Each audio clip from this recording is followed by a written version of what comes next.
दुःस्वप्ने शरगोविन्दं शङ्कटे मधुसूदनं कानने नारसिंहं च पावके जलशयनं जलमध्ये वराहं च पर्वते रघुनन्दनं गमने वामनं चैव सर्वकर्जेषु माधवम्।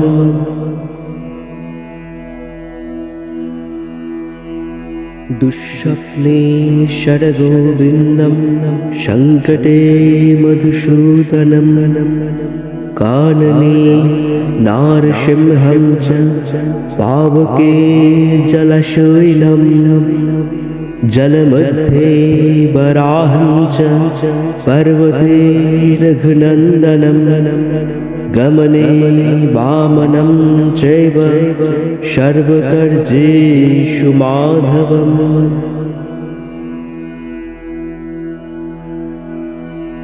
दुःस्वप्ने शरगोविन्दं शङ्कटे मधुसूदनं कानने नारसिंहं च पावके जलशयनं जलमध्ये वराहं च पर्वते रघुनन्दनं गमने वामनं चैव सर्वकर्जेषु माधवम्।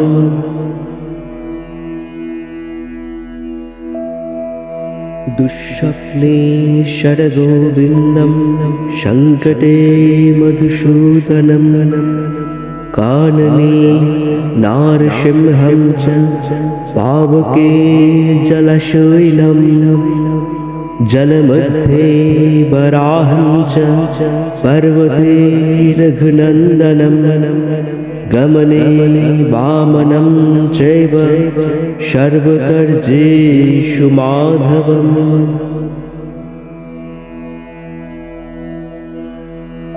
दुःस्वप्ने शरगोविन्दं शङ्कटे मधुसूदनं कानने नारसिंहं च पावके जलशयनं जलमध्ये वराहं च पर्वते रघुनन्दनं गमने वामनं चैव सर्वकर्जेषु माधवम्।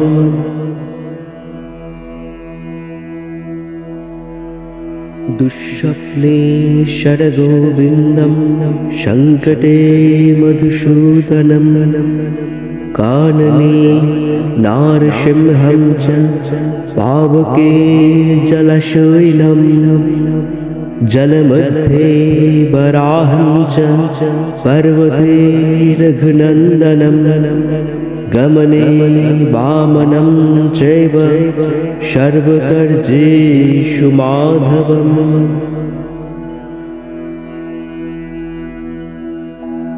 दुःस्वप्ने शरगोविन्दं शङ्कटे मधुसूदनं कानने नारसिंहं च पावके जलशयनं जलमध्ये वराहं च पर्वते रघुनन्दनं गमने वामनं चैव सर्वकर्जेषु माधवम्।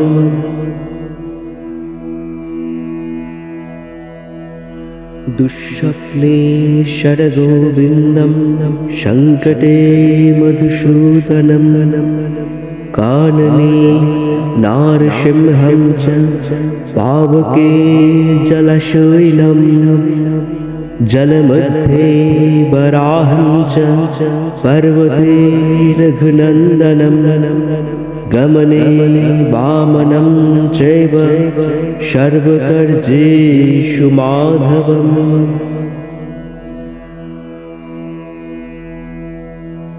दुःस्वप्ने शरगोविन्दं शङ्कटे मधुसूदनं कानने नारसिंहं च पावके जलशयनं जलमध्ये वराहं च पर्वते रघुनन्दनं गमने वामनं चैव सर्वकर्जेषु माधवम्